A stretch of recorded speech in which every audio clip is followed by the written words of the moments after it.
Trying to get used to pausing the recording. If it's just me sitting here staring at my laptop, that's not a great intro to a YouTube lecture video. It's not good. All right.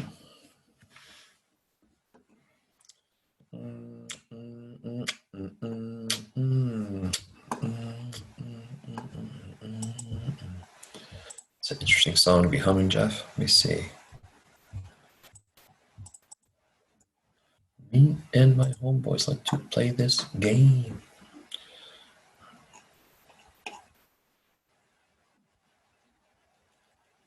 Interesting.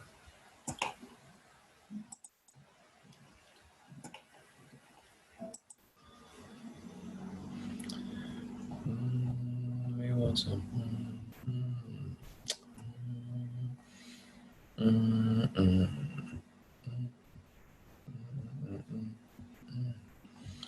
I wonder who is not.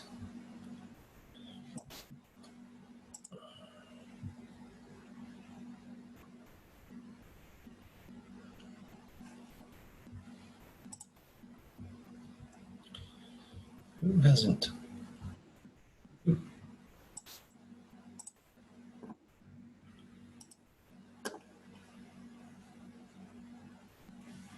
Oh, Jeebus. Morning.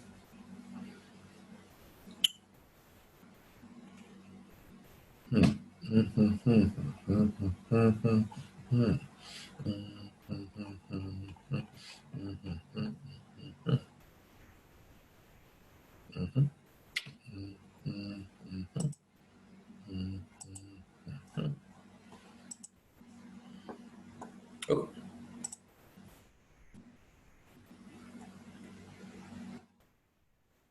All right.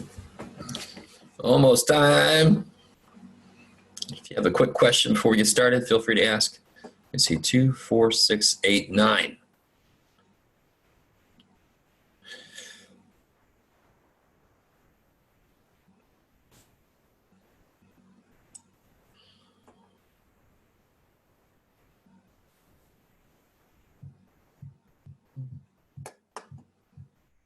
Oh. 10. Come on in. You come in. All right. There we go. Please, internet.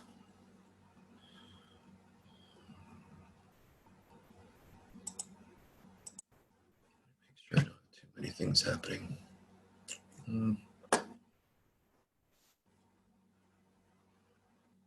All right, guys, let me see. Let me close down a couple things here so I'm not overtaxing my poor little system.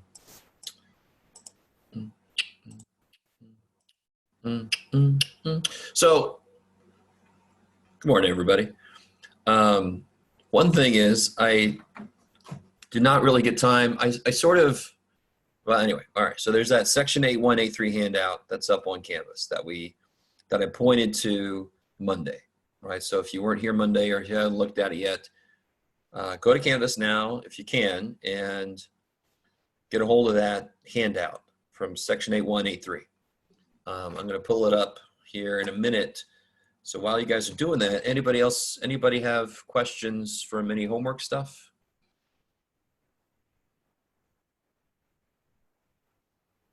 Okay, I don't see anything from anybody.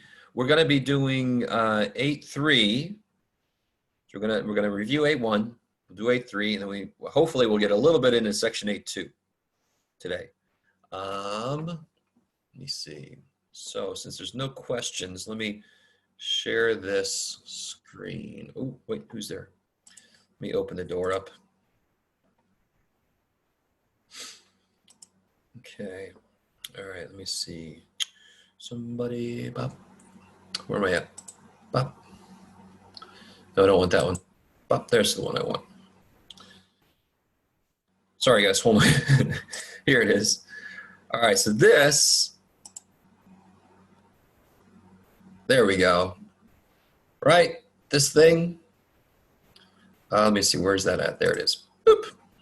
Does everybody see that? Maybe, okay. I went ahead and started, I did this first part with my other stats class. We did this first problem. So this could serve as kind of a review of, let me see what I'm doing here. No, I don't want to do that, okay. A review of what we were doing. So again, we're talking about dolphins for some reason. I don't know why I have this sudden fascination with dolphins. I can't, let me see one thing, hold on. Let me see if I can do this. Somebody's chatting at me. You're starting to skip. No, come on with that. Does anybody else having issues with my connection?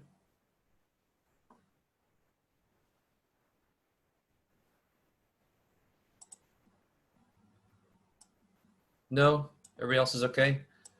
So remember, it might not be me. It could be you. All right. Let's stay on that. I thought I got it all ready, hopefully. Anyway, sorry. All right. So yeah, let me know. Just everybody let me know if it starts to be bad for everybody. Yeah, okay. So looking at this, I've summarized, so you can see this problem. It's up in Canvas, this handout, the section 8183 handout. It's up in Canvas. What I did up here was I summarized what the problem tells me. That's always a good step. So the problem tells me that the mean is 92.6 inches long for these dolphins. There's the standard deviation. And I took 37 dolphins. Why is it okay to use z-scores? Because n's bigger than 30. So that should be kind of, at this point, it's got to be kind of old news, right? Let me ask you this. Okay, I had a little discussion with my class yesterday. And this is a very important but really difficult thing to get. If you went, just stay with me now, anybody who's out there. And again, let me know if my internet starts getting freaky, okay? Looks good to me right now. If you went right now and did this in a socially distant way, you took a sample of 50 people somewhere and you've got their age, would their ages be normally distributed?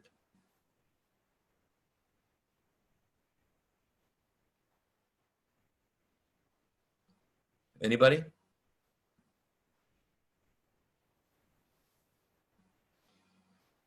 All right, I got 3 people playing along. All right, so again, I hope that if I see a name, there's actually a person on the other side. All right, so get ready, everybody, get ready. You ready? We have seen, in fact, do you remember when we went to alternate universe Florida or whatever I said, we got the ages of people and it looked, can everybody see my screen? Should I stop sharing maybe? Let me stop sharing for a minute. This is really kind of important. All right. Bam. So, remember we went to alternate universe Florida and it had a bunch of young people, a bunch of old people? Remember that? Remember that? Is that normal?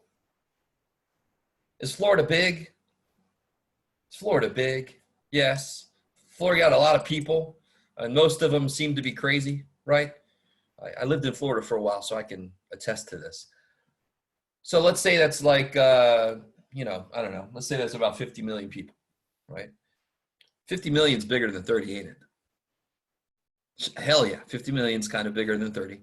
But is that normal? No. So of course, I really want you to understand this. I could have 50 million data points, and they look like this when I graph them. Is that true? Of course. I could have ages here, and then nobody here, and then ages here. That could happen. I'm not saying it has to. I'm just saying it could. It could look like this. It could look like this. I don't know. It could look like anything. So then you're like, all right, Jeff, it could look like anything. So what the shit's n greater than 30 normal? We've been doing n greater than 30 means normal. Yes, we have, because these are plotting individual people. And individual people can have values anywhere. But if I take a sample, not just a sample, I want you to understand this. If we take every sample of size 50 and plot those averages of all of those samples, they will be normally distributed. So, in chapter 6, I was picking one thing, and I was saying, what's the probability this person is older than 7, let's say, right? And I couldn't do that problem unless I knew that the problem was normally distributed. Sorry, I don't know why all of a sudden. There we go. All right. I got you guys with me. Chapter 6, you couldn't do this problem. You know, I give you a mean, I give you standard deviation, but you got to know it's normal, right? To be able to do this problem, of course. But if I told you, oh geez, I always feel like, God, I have no way to look into everybody's eyes. And that's so weird for me, but stay with me. If I told you it's normal, I gave you a mean and a standard deviation, and I ask you a probability question, what is this picture I just drew of? It's of individual people. So if I have a question about an individual person, I want to compare them to all individual people. So this is a picture of all individual people. And then my one person, let's say the mean is 20. So my one person I'm interested in is right there. 7-year-old, right? Now in chapter 7, it says, no matter what the distribution of individuals look like, they can look like anything. As long as my sample is bigger than 30, every sample mean, if plotted, will become normally distributed. Any single sample can look like any frickin' thing. I don't care how big the damn thing is, right? But if I take a sample bigger than 30 from any distribution anywhere in the universe, the sample, all the sample means will look normally distributed. And then I can ask a question about the sample mean being bigger than 7. So if I have a question about the sample mean being bigger than 7, I better compare it to all of the other sample means to see where it falls. So any individual sample can look like anything, right? Maybe. But if I have a sample size bigger than 30, all of those samples plotted at once, all of their means must be normally distributed. So that's the key difference. So if I ask you, a sample size is 800, is it normal? Your answer is, I have no freaking clue, dude. Right? There could be 400 ones and 400 sevens. Does that look normal? Nope. Okay, maybe. All right. I know that's weird. I know, because we've been drilling the n greater than 30 thing. And I tried to be really clear throughout that we were graphing sample means, and that's what becomes normally distributed. Okay. I'm sorry.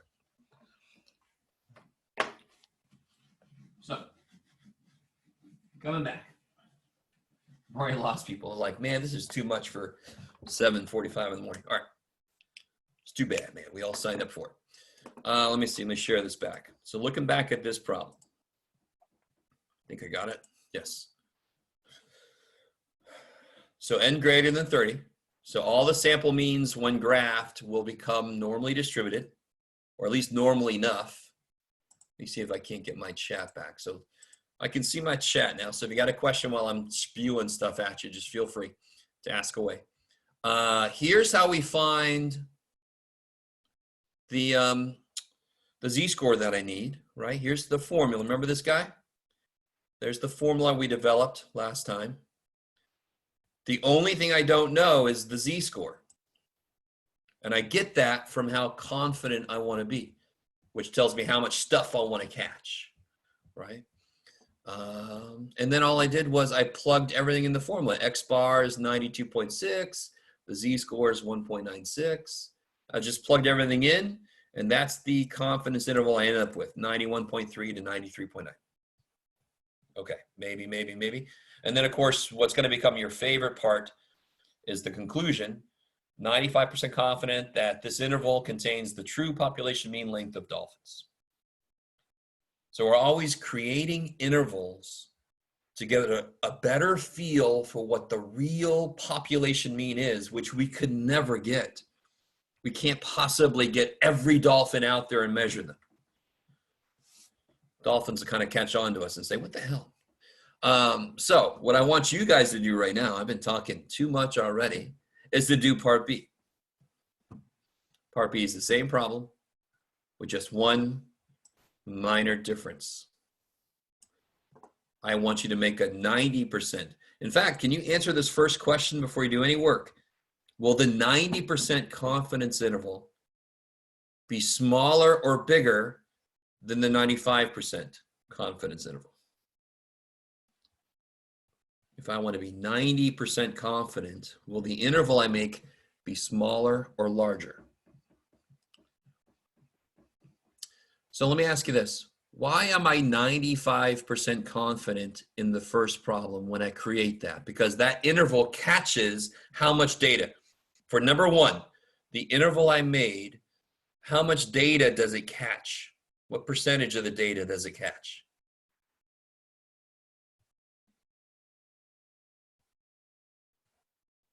I'll make my hands look huge. Here's what Trump wishes was true. Sorry. Yes. And I'm sorry, Madison. Am I skipping for anybody else? I still look okay on my side. So it is 95%. Yes. So does this make sense? If I want to be 95% confident that I catch a certain fish, I got to throw out a certain size net to catch 95% of all the fish. If I only want to be 90% confident, then I'm going to throw a smaller net. I only have to catch 90% of the fish. So there's a certain data point we want to catch. That data point is the real mean. So if I want to be 95% confident I catch it, well, then I make a net, an interval that catches 95% of the data. If I only want to be 90% confident, my interval can be smaller. My net can be smaller because now I only have to catch 90%. All right, so you guys try part B. There's only one piece of part B that will be different from part A. Let me see, did I lose? Let me see. Is everybody else still here? Yeah, Madison's still there.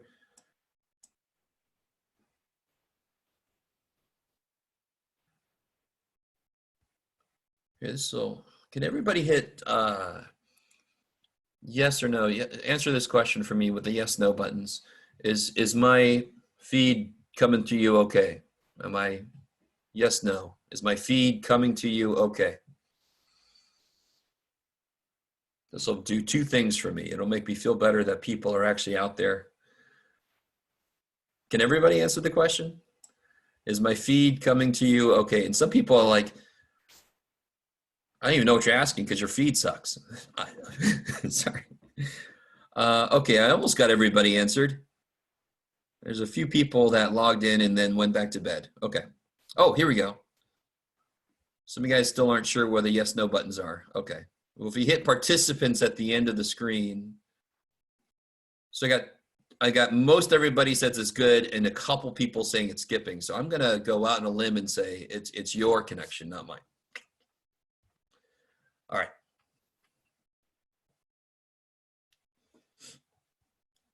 Let me see if I can do this.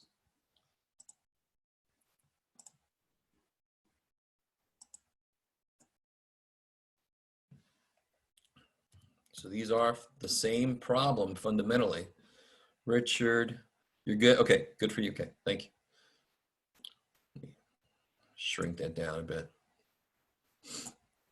So all these are the same, right? It's still the same problem. We're still working with the same stuff from part A. We still got 30, what was it, 37? Yeah. All that's the same. The new thing, oh, this is gonna be exciting. That's not bad, especially not for me. The new thing is I want to be 90% confident. So when you make a confidence interval, when you draw a confidence interval, look at me trying to be all Khan Academy.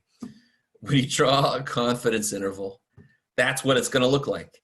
I don't know if I've said this to this class. Do you guys see that? How many tails did I just make?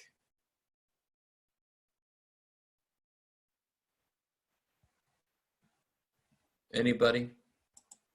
Yes, I made 2 tails. I love it. That's going to become really important in chapter 9. Yes, 9. But right now, just notice there's 2 tails. Did I talk to you guys about Alpha, the little fish dude? If I didn't, that was a really strange question. But it looks like somebody said yes. Okay. Alpha is the amount of area in the tails. So in this case, alpha would be 10%, would be 0.10. Let me see if I can draw. Here's what alpha looks like. Okay. Give me some artistic license here. Alpha equals, I can change the text now. 0.10. So right now, that doesn't really mean much. It's going to become much more important in chapter 9. But I just want to lay the groundwork for that. All right. That doesn't affect our problem at all. So some of you guys are like, why are you saying that? Because I'm getting us ready for later. So how do I find the z-scores then so that there is 90% in here? How much would be on this side? This is interesting. I moved my whole distribution. It kind of reminds me of Darth Vader. All right, let me see. How much would be here? There it is, Jeff. Good job, man. All right, so I'm catching up to some of you guys. So yeah, there's 90% inside, so there must be 10% outside, which means there must be 0.05 there. So you should be able to find that z-score now using your handy dandy z-score chart. Because that's the only thing I don't know for this problem. That's how most of these confidence interval problems are going to be. They're going to tell us almost everything except the z-score, but I get that from how confident I want to be. So this should be a very familiar z-score by now. We've seen this one a few times. It should be the one that has the asterisk. The asterisk. So write that down when you find out what that z-score is.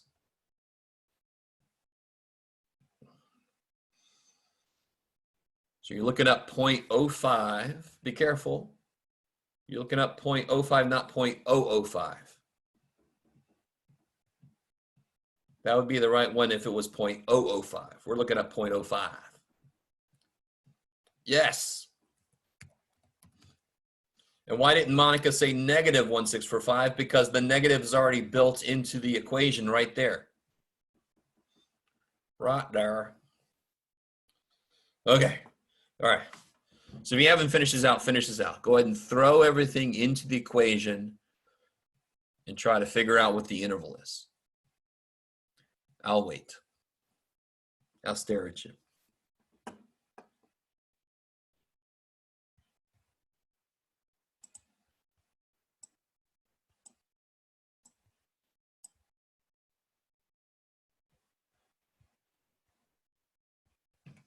All right.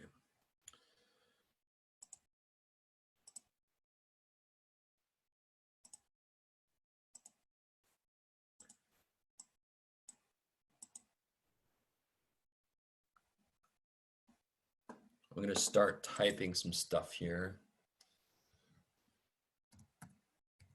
You have to excuse what I have to do in terms of formatting. All right, that's plus or minus. Can you go back real quick to the first question? Sure. Is that enough right there? Or you mean the first part of this question? I don't know what you mean.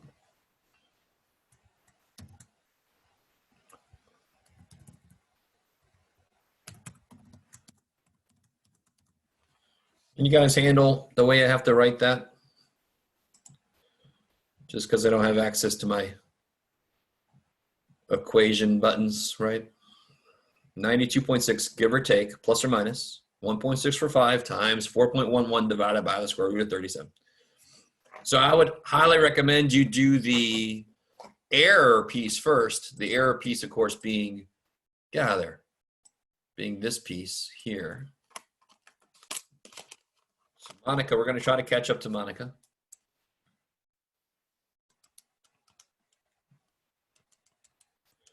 Square root of 37.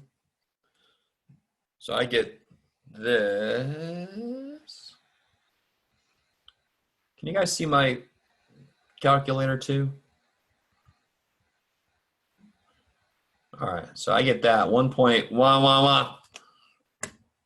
So this will be 92.6, give or take. No, Jeff. 1.111.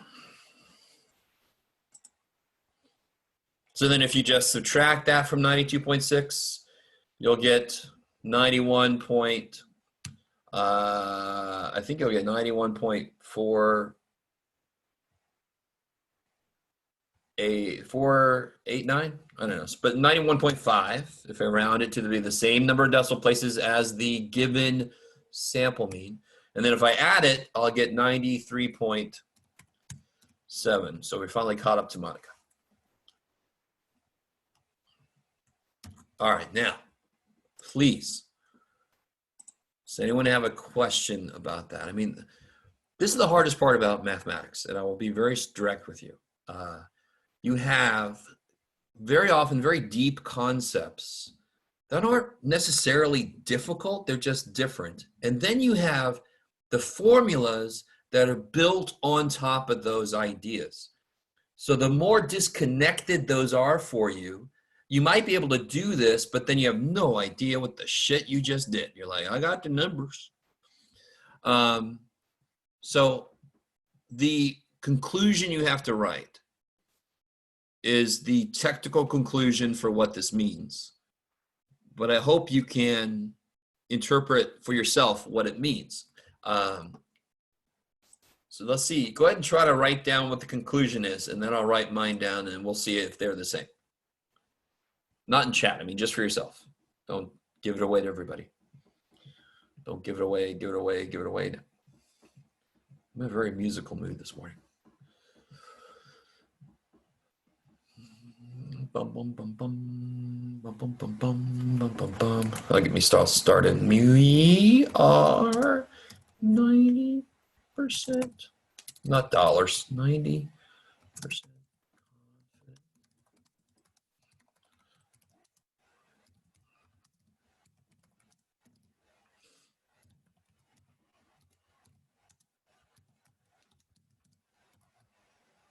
In cheese.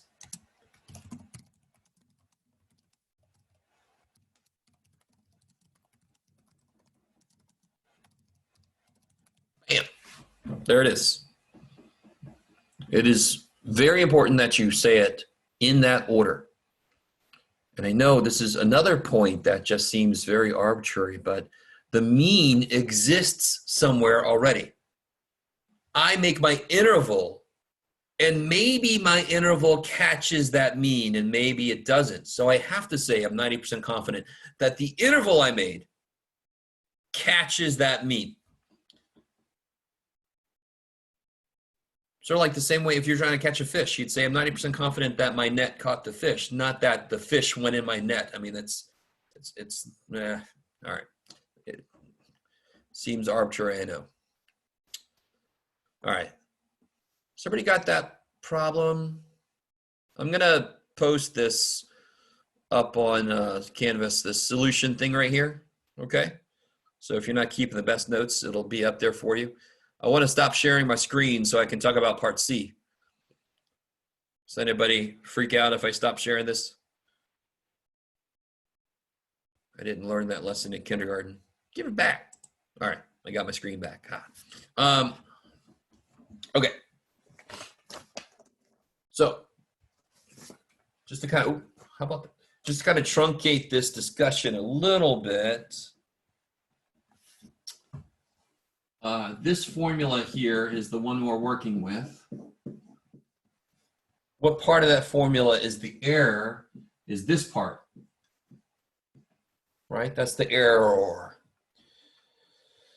So let me write its own little formula. Can I, error, what's the error equals this, right? So if I make a confidence interval for like the cost of a book and my error is $300, that's kind of big, right? That error is way too big. So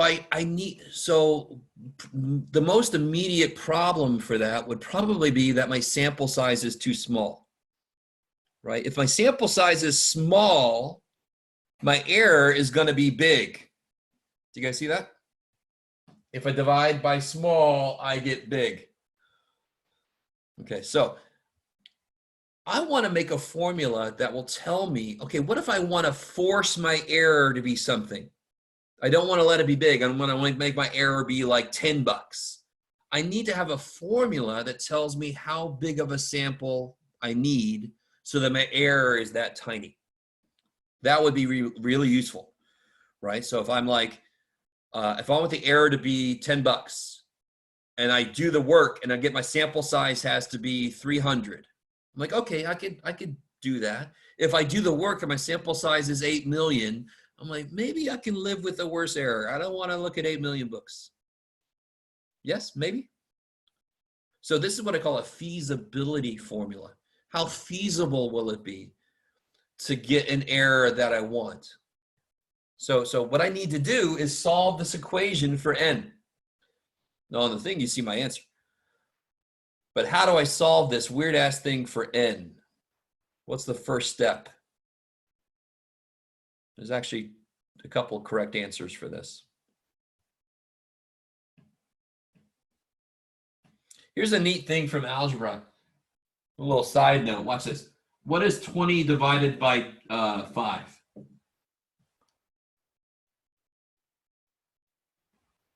You can use your calculator if you need it. Okay.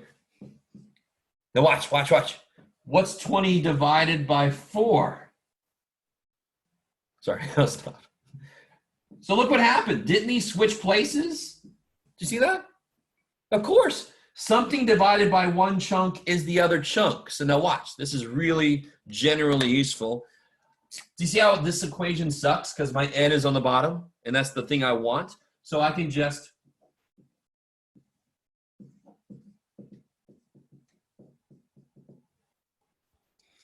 now, if that seems a little bit like black magic to you, if I divide by e and multiply by root n, I get there, don't I?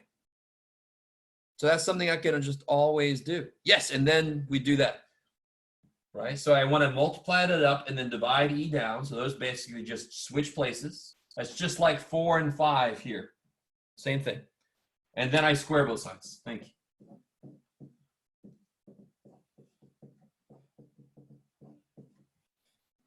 So now, if my boss says, Johnson, it's always Johnson, I want the error to be 5. We can calculate how big of a sample we have to take to make that happen. And we're like, boss, it will take about 7 billion. And he's like, all right, you better get started. Oh, shit. So on part C, let me start to share my, somebody got that all right? I mean, that's just where the formula came from. I'm going to share my screen again because I'm feeling generous for the moment. So in part C, can somebody tell me, oh shit, I lost my chat and everything. Can somebody tell me what part of that problem is the error that I want? On part C, the boss has told me what error they want. Yes, the magic word is very often within. That way.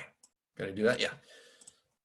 And that's why I'm being very nice here and pointing it out. So I want to be within 0.5 inches, which means that's how far off I want to be. That's my error.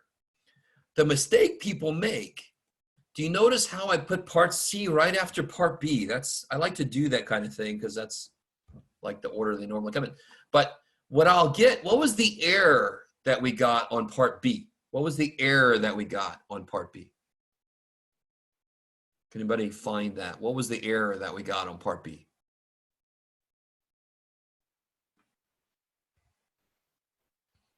Yes, 1.11111. Now watch, I really want you guys, if I plugged 1.111 here, and then everything else, of course n would come out to be 37. Right? Now, if I use the z-score for this, I'm just realizing. So for 95% confidence, what was our error? 1.324, right? So if I put 1.324 here in that z-score, of course I'm going to get 37. I already know that a sample size of 37 leads to that error. So I have to use the new error, the 0.5. Now I only want to be 0.5 away. So if I put everything I know, so it's 95% confidence, right? What was the z-score for that? That's from part A, 95% confidence.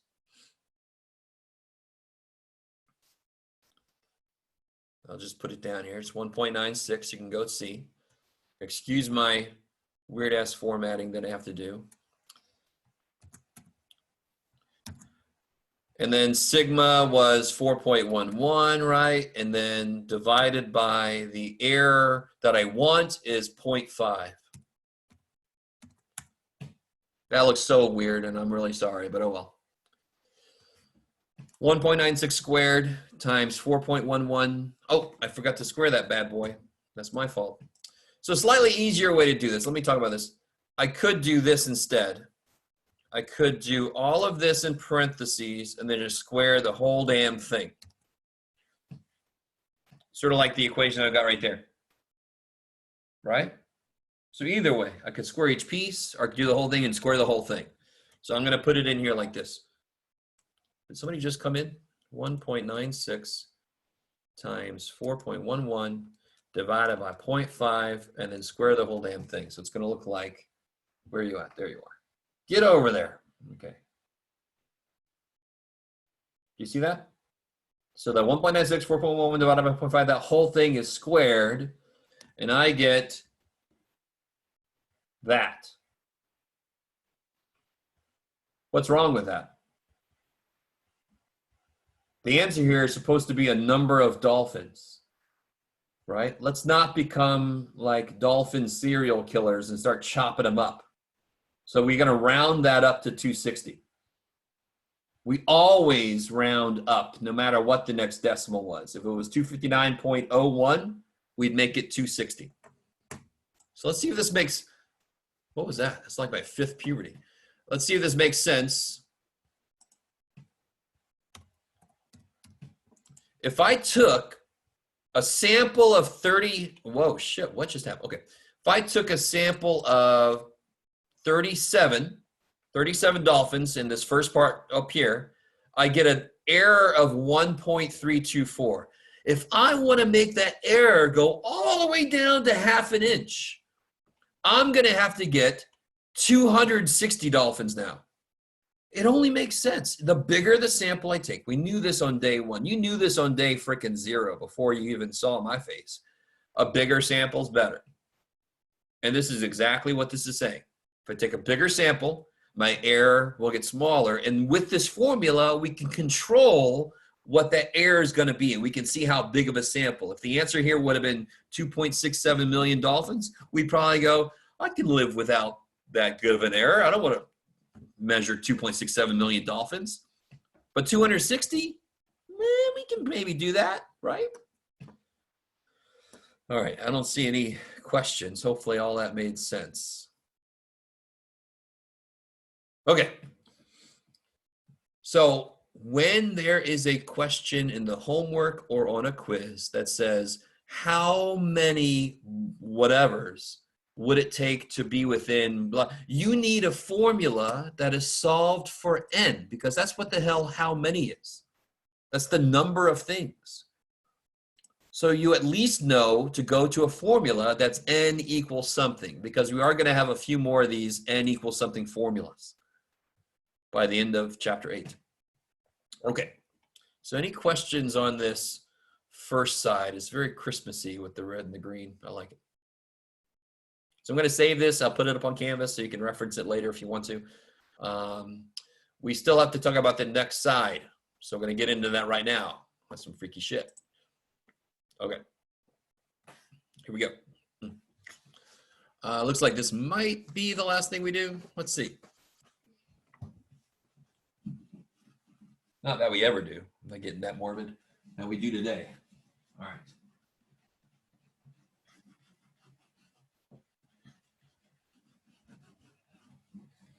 Sure.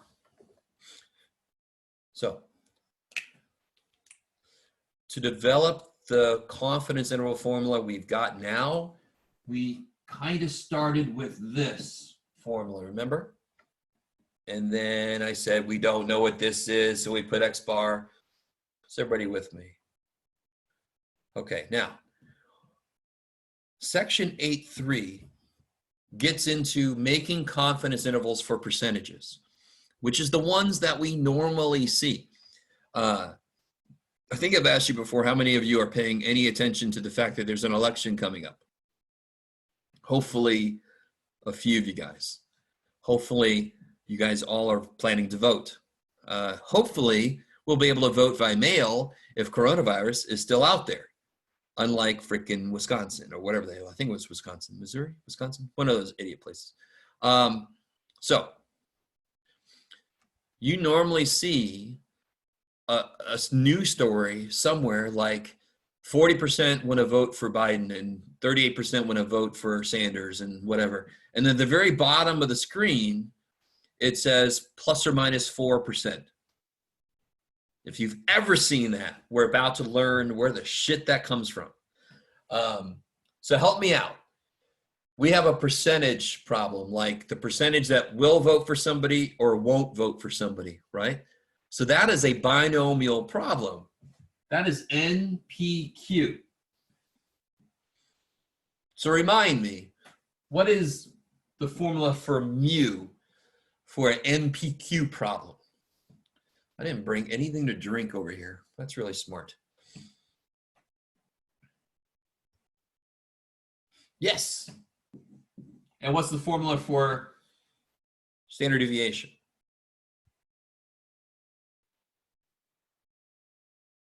That might be hard to type, I understand.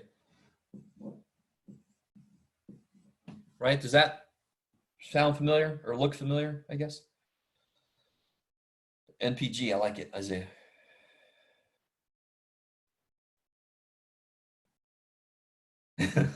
All right. NPG, is that no problem, gangsta? So I am going to do the same first step here, which is I don't know mu. I normally know X bar. And then this is going to have to be somehow the sample mean, sample standard deviation kind of stuff, right? But now watch. Okay, so here's the next weirdness. This P and Q were always about the population. Always. They just were. Which makes sense. If I use a population percentage times n, don't I then get a population mean? So now watch this. This is kind of cool. The X bar equation is still going to be n times some kind of P. But it's going to be n times the percentage that comes from a sample. And that is really nifty. I love that little symbol. Stay with me now. P and mu are population symbols. So this would be like 38% of all Americans are going insane right now, staying at home. You with me? This would be 38% of the Americans we sampled are going insane. Just like X bar is a sample mean, P hat, yes, that is its name. I'm not making that up. That's not from me. It is called P hat. it's probably the thing you don't want to wear. So that is the sample percentage. So of course, if I have a percentage from a sample times n, I will get a sample mean. It will be talking about the sample. How are we doing out there? All right. Okay, maybe. So let me kind of capture that up here. So I'm going to replace this. This, I don't know. I'm going to use the next best thing. I'm going to use NP hat. Because I don't know mu, but I can get X bar, and that's NP hat. Plus or minus, Z stays there. And then this is going to be, now watch this. What would the S be? Square root of NP hat Q hat. Now, to be honest, this is actually not S. This is the sigma X bar. I'll say it like that, just to be on the safe side. So we're doing the exact same thing that we did in section 8.1. We're starting with this basic idea, and we're saying, oh, shit, we don't have that. Yes, use what we, oh, shit, we don't have that. Let's use what we can get. Our best guess, which is the stuff we get from a sample, right?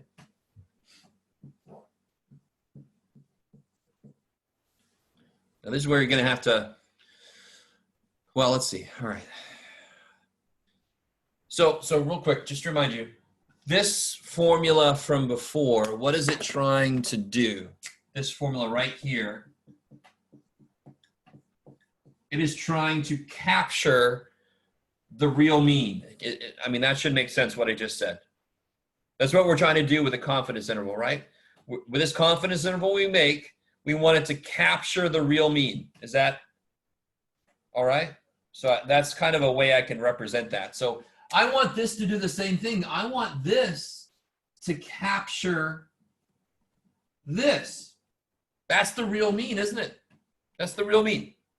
So I want the real mean to be caught by this. You poor little marker, you're dying. Go rest. I know this is all weird. I know it is. But it's exactly the same stuff we did in section 8.1. It's just with these formulas that we're not as used to be honest. We've only been using them since chapter 4, and we've been using means and stuff since chapter 2. All right.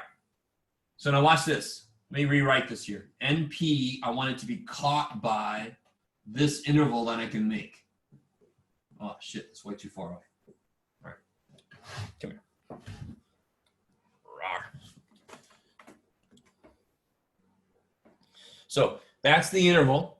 And again, you can see how it's exactly this formula right there. That interval will be trying to catch this. I only want to talk about percentages. So I want to get rid of n. So let me just divide n on both sides. So now the percentage will be caught by p hat, give or take, all this shit here.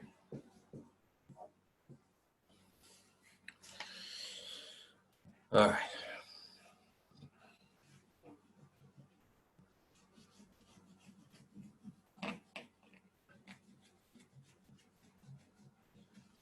All right. This is what math people kind of live for, and this is what people that don't identify as math people hate. It's playing around with equations. But the thing to remember is an equation captures an idea. So this math is a way for me to play with ideas with my hands, like this. All right. So I don't know how with me you guys are. I wanted to get rid of n, so now I've got a confidence interval that captures a percentage. That's exactly what I want. If I'm curious, I wonder what percentage of stat students hate doing statistics. So then I can take a sample, and then I want it to capture the percentage. And that's what we've accomplished. There's one little thing I want to clean up. I can't cancel those n's, right? Because one of them is in a square root. So this is really half an n. So I can't just cancel them. But watch what I can do.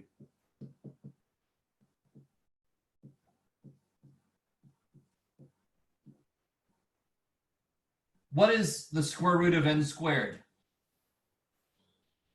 What's the square root of n squared?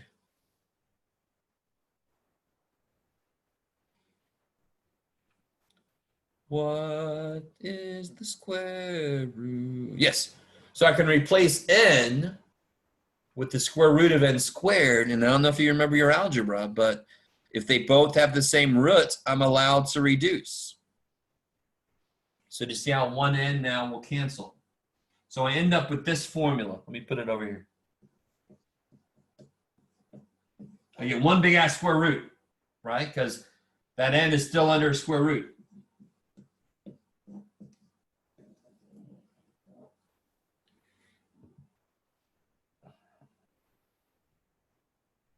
Holy shit. that was a trip. So this is our second confidence interval formula. If I want to create a confidence interval for the true percentage of stuff, I better use the formula that's got percentages in it. So let's try a problem out.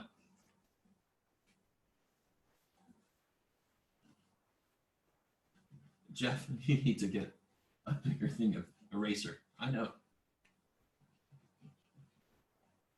I forgot to check if it was okay for me to erase, so I'm sorry. It's a good thing I'm recording. So let's say that we sample. Oh, wait a minute before I do this. All right. I always do this. Okay. I caught myself earlier than ever. Is this a problem about means? No. If it was a problem about means, what must be true to know it's normally distributed? What do I have to know that the means are normally distributed?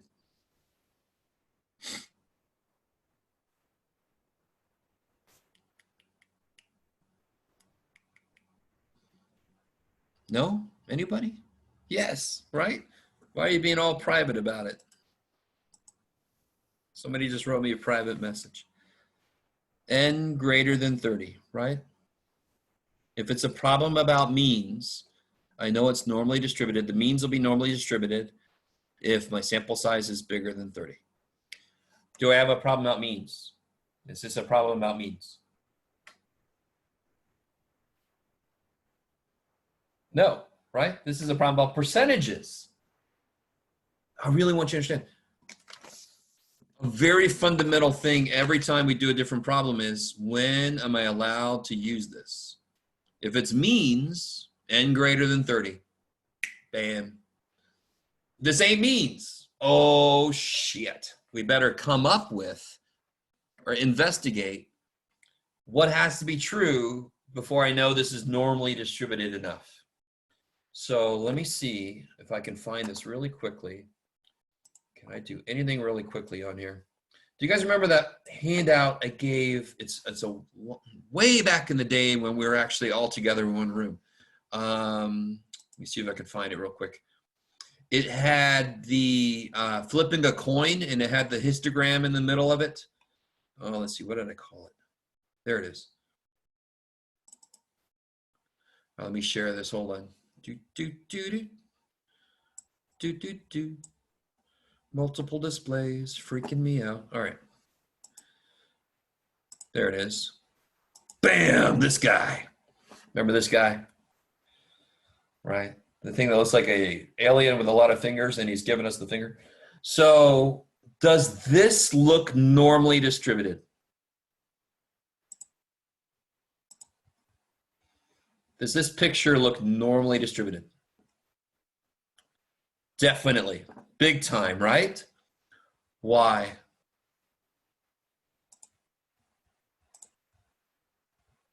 And you're like, dude, because. Yeah, I like Monica's reaction. Where's the highest point?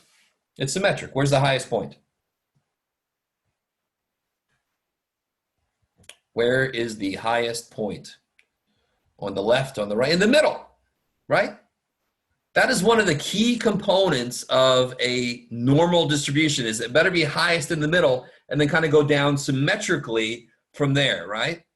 Then at least we know it's approximately normal, whatever. Okay. Why is the middle the highest bar? There's a really good question. Why? Which one exactly is the highest bar? 7, right? Why does that make sense? That that's the most likely thing. Because it's the mean. And remember, what's the other name for mean? Expected value. So to be really honest, to get really technical for a second, the mean itself doesn't have to be the highest bar, but the highest bar must be close to the mean. So like it's a little, let's just forget what I just said. The mean should be about the highest bar because it's the expected value, right? That makes sense. So now watch.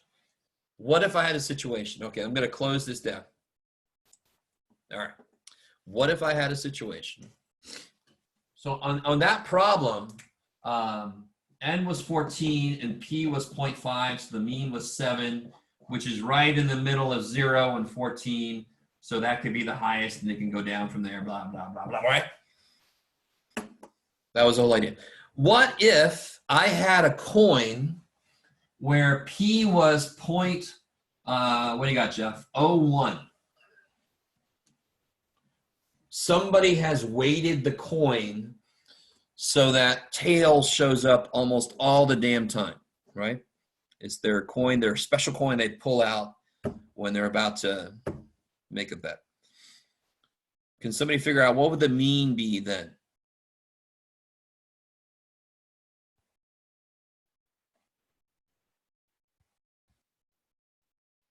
No idea why I'm doing that.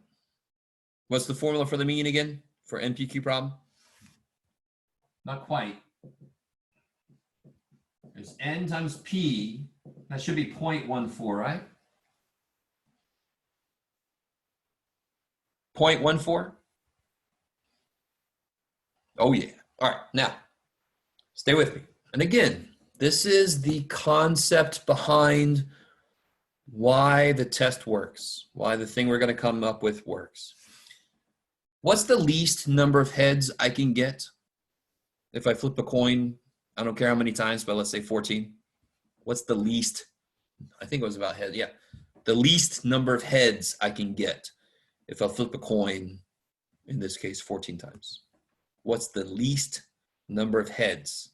Yes, 0, right? In fact, there's a hard wall at 0 because this is a discrete distribution. This is a binomial distribution. You can have at least 0 successes up to 14, right? This poor little dude. Let me come here, Blue. Blue. Now I'm thinking about Jurassic World. Come on, Blue. Now my highest bar is going to be where? My mean is freaking 0.14. My highest bar is going to be right there, right? And then it's going to go down from there. Does that have a chance to be normal? Does that look normal? No. I really want you guys to get this. This is such a beautiful idea. It's because the mean is too close to that wall. When the mean was 7, it was pulled away from that wall, so it can go up and come back down. So in general, what has to happen is NP has to be at least 5. That'll pull it away from that wall so that it's got room to go up and come back down. Is there another wall in this problem, though? Yeah. What's the most it could be? 14. So if I made my p 0.99, then my mean would have been 13.86. Yeah. And then the highest point would have been over there. Oh, shit. So I want it to be in the middle from both walls. So just go with it here. This is the other wall. That test replaces n greater than 30. It does the exact same job that n greater than 30 does. If I'm talking about means, n must be bigger than 30. to know that the means are normally distributed. If I'm talking about percentages, NP and NQ, they both have to be at least 5 so that it's in the middle and it has room to go up and down. That is such a beautiful idea. I don't know if that's creepy when it's so beautiful. I don't care, because it is. Oh, shit. So let me see. Let me show you this again. I'm going to share my screen again. Where did it go? What's the one I want to use? Go away, you. I want this one, which is, where are you? There. Right? All right, we're all back on this. So this is the other side of that handout, section A1, A3 handout. And the nice thing is, so again, 8.3, we're still using z-scores, right? 8.2, we're not going to be using z-scores anymore. That's why I wanted to do 8.3 before I did 8.2. Okay, so I just have to correct that. It's a free book, so what the shit. Looking at number 1 here, I got a weird little formula there, but that shouldn't be weird at all. If we take a sample of 652 voters, and 459 of them say they voted in the last election, what percentage, can you figure out what percentage say they voted? And that would be P hat now, right? The percentage I get from a sample is P hat. Just like the mean I get from a sample is X bar. They have to have some kind of thing on their head, either a bar or a hat. So let's see, what would that be? Well, it would be 459 divided by, how could I do this? I don't know. Well, shit, divided by 652. Yeah, let's see. You get 70%? 459 divided by 652. Yeah, and actually, here we go. You ready? You ready? You have to round P hat and Q hat to at least 3 decimal places.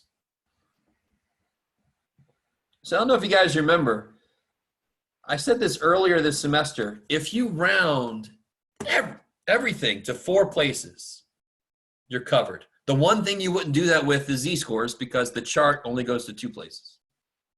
So this one I said it has to be at least 3 decimal places. So I would say 0.704. Get out of there. All right, that doesn't really fit too well, but too bad. Can somebody tell me what Q hat has to be then?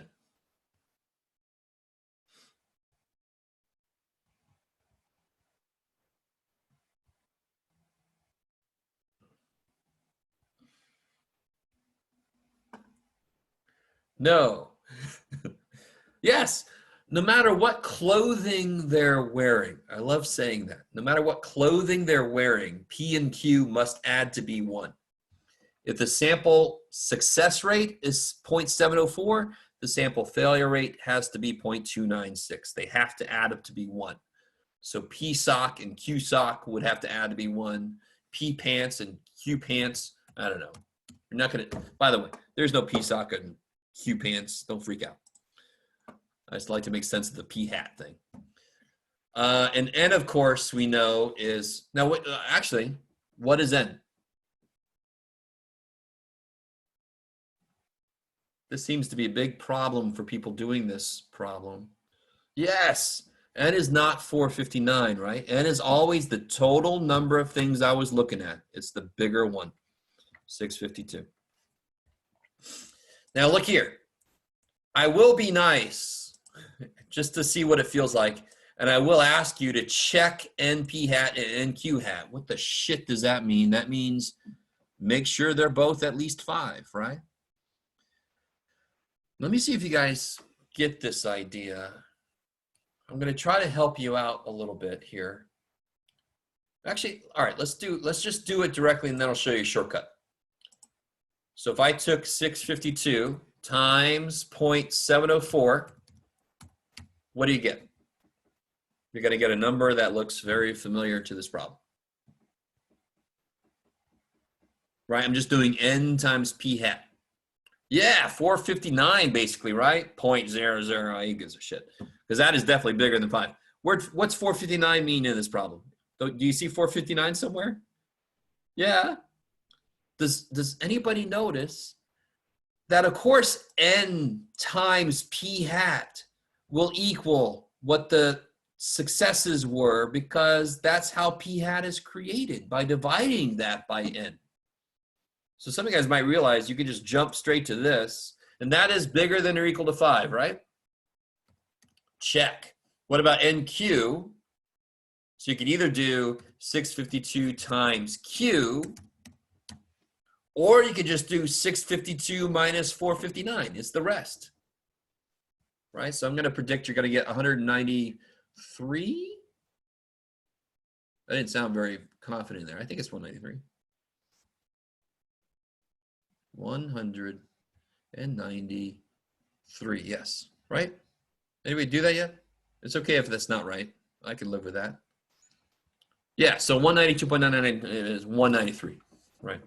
Bigger than or equal to 5. Now, just notice, why do I not care about how much I'm rounding those? Because they are way bigger than 5, so who gives a shit about the decimal points, right? The test just cares that both of those are at least 5. So you really don't have to give me a bunch of decimals for those, right? But if you do, you're not wrong. What does that mean? Well, we just did. What I've just written there, what does that mean in the end? What does that mean? What does it mean? I don't know. Yes. So it's just like if n is greater than 30 for a means problem, this step is the same thing. If those two things are true, it's normal enough. And then I can go look up a z-score. How confident do I want to be in this problem? Can you guys see how confident I want to be? By the way, is anybody curious about why we don't just be 100% confident, Jeff? Then we would know everything. Yes, Isaiah, you're right. And Quincy, you're right. 96%. Why don't I just make it 100%? Right? Why don't we be 100% confident, Jeff? Shit. Because in order to be 100% confident, your interval must be negative infinity to positive infinity, right? About how old is he? Oh, somewhere between negative and positive infinity. What the hell are you? What? Get away from me. So we can never be 100% confident, which is, again, why I love statistics. That's life, and this is math that goes, oh shit, I don't know for sure. So we can only ever be some level of confidence. The one that's most often used is 95, but I will give you one like this. Now I don't think I should pointed this out to you guys. I should have. Remember that sheet we just did, and it was 90% confident, and we got 1.645 just a minute ago? The other side of this thing. If you look on the positive z-score side, in the very bottom, what is that? The bottom right-hand side, right? Yes. You'll see this little baby chart. So you see for a confidence level of 0.9, I want 1.645, and the 95 was 1.96, right? So that's in the positive z-score side down there. Notice that the problem I'm giving you right now says 96. Ha, ha, ha. So I like to show you that shortcut because those are the most often used ones. And then you know that Jeff is going to give you at least one problem that doesn't have one of those. You have to still know how to use that chart. So take a minute and try to figure out what the z-score is going to be for a 96% confidence interval. I think I've run over time, haven't I? Shit. So let me do this. Let's do that real quick because nobody's yelled at me yet. So I'm going to keep going. So what are you looking up? 96% confident. How much is outside? 96% confidence. How much is outside? 4%. So how much is on that side? Or that, I don't know what this looks like for you. 2%. So I want to look up 0.02. As close as I can get to 0.02. And let me see if I can show you. I get, where'd it go? Oh shit. 0.02. .02. That's the closest I can get. .0202. Do you guys see the .0202? .0202 is 2. Where'd it go? 2.05. Yes? So that's the z-score I would use, is 2.05. Oh, I see. Yeah, be careful, Mon. All right, I'm going to officially call it there because I said our classes would run from, wait a minute. Is that right? What am I talking about? I'm going a little crazy. I'm sure you guys can relate. We go from, yes, that's right, 7:45 to 8:45, right? That's what I had promised you guys. All right, so we're over time, so that's good. I'll finish this up and include it in the when I post it to the to Canvas later today. Okay, so you can try to finish this problem out. You got everything you need to plug into this equation right there. And then the conclusion is, it sounds exactly the same. It's just your units will be percentages. So make sure you change the numbers you get into percentages. But the conclusion is written, we are such and such confident that the interval blah percent to blah percent contains the true percentage of people that voted. I mean, that's what it's going to look like for this problem. So try to finish that out. I'll put the solutions up on Canvas later. Oh, I'm sorry. Monica, you got a question? Yeah, so I was just to clarify, so in order to find the z-score in here, but right now we had like a trick, but normally what would you use in order to find it? Can you use the same formula we've been using? No. So okay, what we did was no trick. I mean, this, where'd it go? This little dude is sort of a trick. Okay. We can't use that little dude because I don't have 90, 95, 99. I have 96. Okay. So then we actually did the full thing. We had to think 96%, 4%, 2%. Oh, okay. And then I look up .02, and that's how we found it. So that's how you have to do it if it's not on that little, what I call a baby chart. They call it the baby chart. Yeah. So you look at the percentage, which would be the area. And then you can convert that to a z-score. Okay, I get it. And you don't have to worry about the plus or minus because, of course, that's built into the formula right there. Yeah. Okay. All right. Any other questions, guys? That's not too bad. We almost finished chapter 8. Well, section A1, A3. We have to get into 8.2 still, so we'll do that next time. I think I posted the chart we're going to use for 8.2 if you feel like adventurous and you want to take a look at that. It's called a T-score chart. And somehow it relates to Guinness. Anybody ever drink any Guinness? Yeah. Yes? Going to physics, grad school physics, we would have Guinnesses with the teachers after class sometimes. I didn't really like Guinness much, but I would force them down just to, you know, get in the good side. And because physics makes more sense the more inebriated you are, come to find out. Anyway, not a thing to try at home, kids, in case my deans look at this. It's not an experiment to try at home. All right, any other questions, guys? I'm going to shut things down. Yes, somebody has a question. She's talked to me privately about the quiz. The quiz we took, the quiz 5, I guess. Yeah, okay. You have a question? It can't be for everybody or no? Is it all right if it's for everybody? What's going on? Or is it specifically about your quiz? Sorry. Okay, I got you. So hang out for a minute. Anybody else have anything else? All right. So go ahead and head on out if you don't need anything else. Let me stop sharing my screen. This is where I find out who's really here.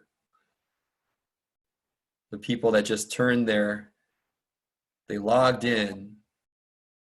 What, Isaiah? Are you joking? Are you freaking joking? Wait a minute.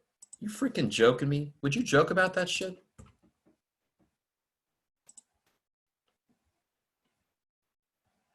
Oh, you mean Sanders, not Biden, you crazy person. Jesus. Sanders just dropped out. Not Biden. Oh man. Oh, that would have been, anyway, I'm giving away my position on things. Um, yeah, but Bernie just dropped out apparently. I just verified it. Yeah, that's just so stupid. Anyway, sorry. You don't need to hear my politics, but that's kind of sad. All right. Of course, if I have any Trump people out there, you don't care either way. All right, who's really here? Everybody else just leave. Olivia's got a question to ask me specifically about her own quiz. I'm going to start forcing people out. Here's where I can see who's really here. There we go. They're slowly, it's like popping bubbles. I love it. Pop, pop, pop, pop. All right, I'm going to kick some people out. Everybody else who's still here, I'm going to kick you out right now. All right, one by one. Okay. Well, let me see. I don't want to kick you out. Shit. Well, yes, I do. That's fine. No, I don't want to kick you out. Hold on. Shit. I want to kick you out. Kate, if you're out there, Kate, you're being removed. Bye. Madison, are you out there still, Madison? Or did you go back to bed? All right, Madison, you're gonna be taken out of the room forcibly. Bye. Okay, so what's up? Hi. I have two questions actually. So about the quiz 5, because question 2, we had A, B, and C, and the C was asking if the 14.73 was unusual, Yes. and then you could like show me, and then you took a point out. But like I didn't show because on the B it was like X bar was bigger than 14.7. Good. But you So just have to tell me that's what you're looking at. So some yeah, people, so like I was like that's kind of obvious-ish. That's why I didn't put yeah, like it's obvious, but you still have to tell me because some people were uh, creating intervals using the original standard deviation instead of the new one. You okay. know what I mean? So that's why I need to see what you mean. So you could say, well, 1472 was a 536 z-score, so 1473 would have been even more. That's fine. Or what's the probability that it would be 14.73? Basically 0, Okay. assuming everything's still the same, and that's evidence that something's changed, right? Okay. What I love is when people think this is a political problem. Yeah. And it isn't. It's just the numbers. This is the reality. The politics is arguing about what's causing it to happen, right? Yeah. But these are real numbers I got. Is that all And right? yeah. So I knew pretty much that you know what you were talking about, but again, I just have to be blanket the same for everybody. I got to see, you just got to reference, say, and what I found in part B tells Yeah. me it would Okay. be more than 2. That would be beautiful. Yeah. Oh, okay, perfect. Yeah. And another thing, like, and it adds like, is it evidence that something has changed? And I Oh, feel yeah, like yeah, yeah. the So you mean didn't lose and the points. You didn't lose points for this, okay, but but would that not be correct? Like the mean and yeah, the but again, standard deviation? it's a It has subtle changed. thing. The only thing you investigated was the mean. Okay. Okay. We haven't even learned how to investigate standard deviations yet. All right. But you don't even know right now then that there is a way to do that. That's why I just circled it and said no, but I didn't take points off for that because Okay. there's no way for you to know that right now. But later we could actually develop Okay. how to make a test about a standard deviation. Did it change or not? Oh, We're not even able to do that yet. all right. Yep. And for like I got a 96, do I still can get corrections and get Yeah, of course. You points? can get back up to 100. Okay. And Yeah. another thing, for the quiz 4, I'm like very bad at interpretation, of course. And like it was asking like what would the score a z-score of 1.9 tell us? can you give me another example, like from the data? Oh, the only thing so the second part of what you said is completely wrong for Yeah. a couple reasons. We don't even know it's no, I didn't say it was normal. Oh, okay. And it isn't the z-score that tells me that, it's the chart, right? So I want to know just what does the z-score tell you? So the one thing you were missing in your explanation was to be specific about 1.29. If I would have said, what does the z-score tell you? Your answer is right. But I said, what would a z-score of 1.29 tell me? It would tell me the data point is 1.29, Okay. something, That one something, would be something. 129. But like the point 90, 15 on the Yeah, it chart has doesn't nothing to mean do with this problem. okay For because two it's reasons. not. It doesn't say normally distributed.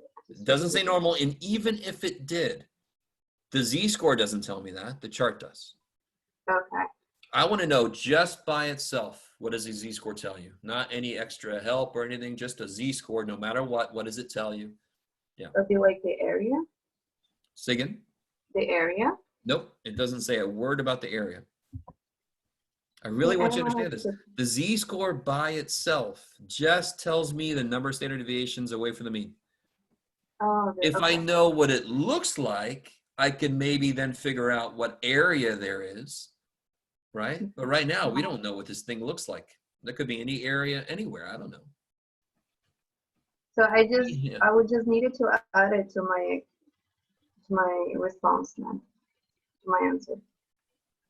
Like the yeah, z-score of instead of saying the number of standard deviations. 1.29 will tell us the standard deviation from No, the no, no, mean. come on, come on. It would tell us the data point is Okay. 1.29 standard No. deviations away from the mean, right? Oh, okay. So instead of So saying it the has to number change. of, you would say 1.29 standard deviations. Yeah. Be more specific. Okay. I Yeah. think I got it. And then on that one, of course, you can get up to 98 if you do those corrections. Okay. I'll take care of it. Cool. Okay, that was it. Thank you. All good? Okay. Bye. See you.